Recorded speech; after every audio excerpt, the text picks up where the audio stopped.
Shabbat Shalom. So sweet to see you all. Welcome to our friends on YouTube.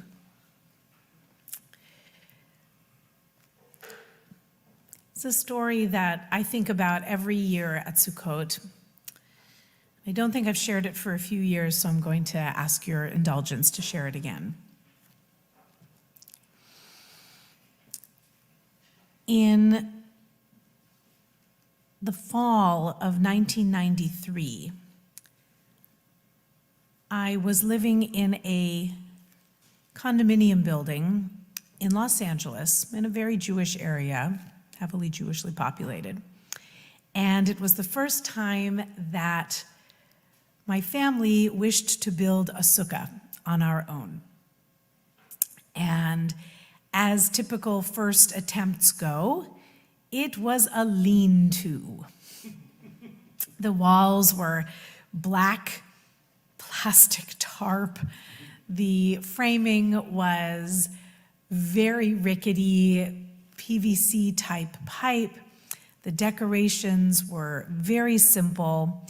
And we waited and waited and waited for the palm fronds that were to be delivered for the schach, the roof of the little sukkah. And we were not sure that they were going to come. As the day got later and later and later, and we learned our lesson subsequent years to take care of that more ourselves, but it was a little bit of a stressful time. So much for the time of our joy. But we were excited.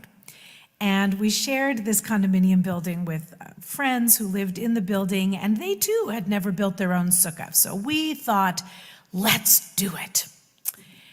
And I was very young, and it felt very grown up and very exciting to be making our own sukkah.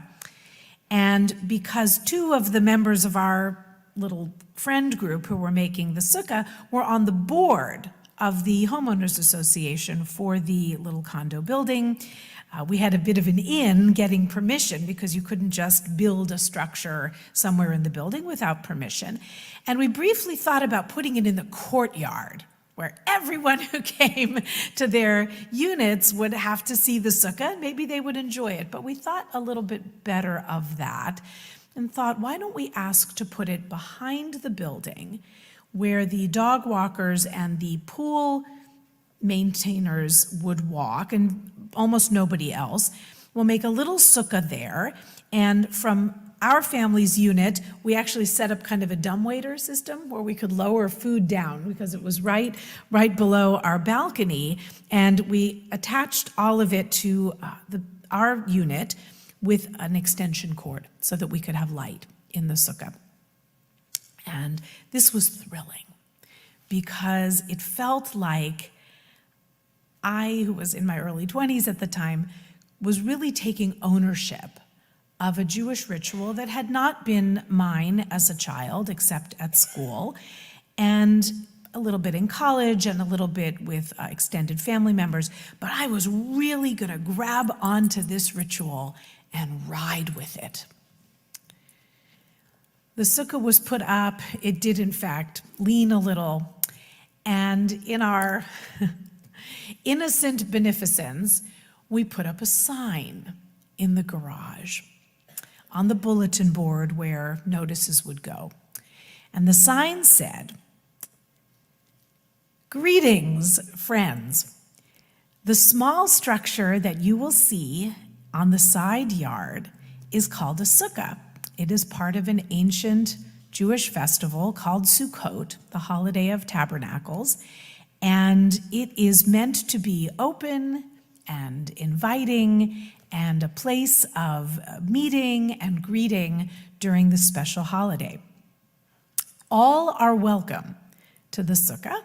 If you have any questions, here are our names, our unit numbers, and a couple of phone numbers." The first night of Sukkot, because we couldn't all fit in there at once, we had to take turns with the other family, we switched off, and the first night of the holiday was their turn, and we went to family members. Came back and discovered that our notice that was up on the bulletin board had been torn. And all that remained was the little piece at the top where we had explained about the sukkah. The rest of it had been ripped off. And again, in my innocence, I had this moment of disconnect. Ever had that happen where you're looking at something and you're not sure what you're seeing? And I thought for a minute, maybe someone needed scratch paper. And they just grabbed a piece. And my husband said, no, I bet somebody had something unkind to say about the sukkah. And I thought, no, that can't be. Well, we got up to our unit, and no sooner had we come in the door than we heard. And it was our neighbors with whom we had built the sukkah. And they were standing there with the remains of our note. It had been written on by two people, one in a very big, angry, Sharpie-type pen, the other in just a regular pen. But the first comment referred to the very unappealing structure in the back of the building that was a credit to no person and no religion and should be immediately removed, and that the materials of it were combustible, and they wouldn't be surprised if something, quote, happened to it. The person who wrote at the bottom something to the effect of, I agree, and this should have been put to a vote by the whole building, and it should come down immediately. It was a little softer, but not much. Neither was signed. And of course, we had signed our names and invited people to come to us if there'd been any questions, but that's not what they wanted to do. They wanted to make our sukkah feel small and inadequate and ugly, and by so doing, make us feel the same. And they might have succeeded, because when you get slapped in the face like that, there is a very human tendency to say, just take it down. Just take it down. Never mind. We don't want any trouble. But we reconvened. We wrote a new notice, and it said something to the effect of, the people that wrote on our note regarding the sukkah displayed cowardice and bullying, and this will not be tolerated. Further, it smacks of anti-Semitism, and this will not be allowed. And in a flourish that I will give myself credit for all these years later, we added in big letters at the bottom, the sukkah will remain for the duration of the holiday. Bam! Mic drop. We didn't say in those days. And we put all of the notes back up. Our original one, their toxic ones, and the new one. And that sukkah did remain for the duration of the holiday. And I will tell you, we were a little nervous about it the whole time it was there. But we sang a little louder, and we ate with a little more gusto. And because of the kerfuffle, and we were backed by the president of the Homeowners Association, she'd not been part of our original discussion. She gave us permission and knew it was going up, but she wasn't involved in the fracas per se. But she also put a note up herself saying to those who had not identified themselves that if they had any issues with this, next time they could get on the board and do all the work. And of course, we never heard from those particular people again. It was a small building. We had our suspicions, but they never came forward. And there were people in the building who had not been involved in anything Jewish in many, many, many years. And sure enough, they came to sit with us in the sukkah, to sing a little bit, to have a piece of cake, to raise a glass, and to say l'chaim. And we did a lot of l'chaiming that week, to life. We clinked a lot of glasses, and of course we were never past hours where we should be making noise, but we did sing louder. And we did it even though we were shaking a little bit. But the question we had to ask ourselves was, how important was this ritual to us? Did we care enough to make it something that we would do despite the not-so-veiled threats that we got about our sukkah? And friends, this is almost 30 years ago.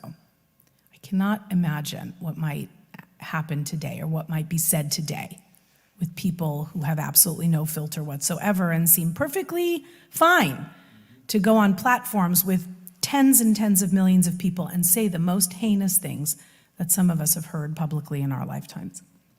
Makes the sukkah situation seem almost quaint.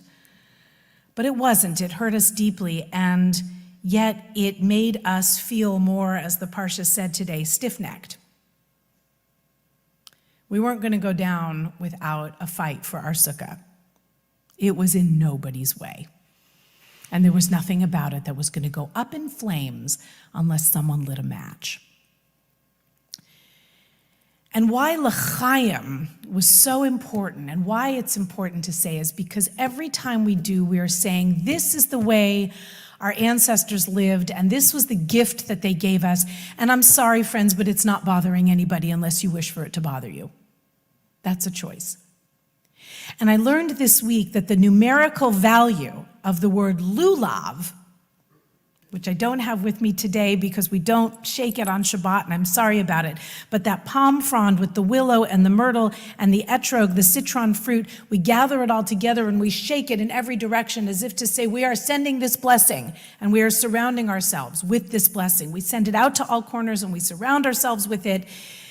That the word lulav, lamed vav, lamed vet, and chayim, life, have the same numerical value. For those who like a little gematria, a little playing with the Hebrew words and letters, each letter in the Hebrew alphabet has a numerical value. And it happens to be that lulav has the same value as the word for life. Some people dismiss the shaking of the lulav as an ancient pagan fertility rite. I see it as a validation of life itself. And those who look at numerical values of words saw the same thing. It's saying we are here, we are alive. We don't want to bother anybody with building our little lean-to sukkah in the courtyard. And it's a beautiful sukkah. And though I've built more aesthetically beautiful sukkot in the years since that little lean-to, in a way, that was the most beautiful sukkah ever. Because it was challenged. We could have taken it down out of fear, and we didn't. The sukkah remained for the duration of the holiday, and we lived it up in it. May all of our celebrations never be cause for shame or embarrassment or vitriol. Let them be celebrations of life.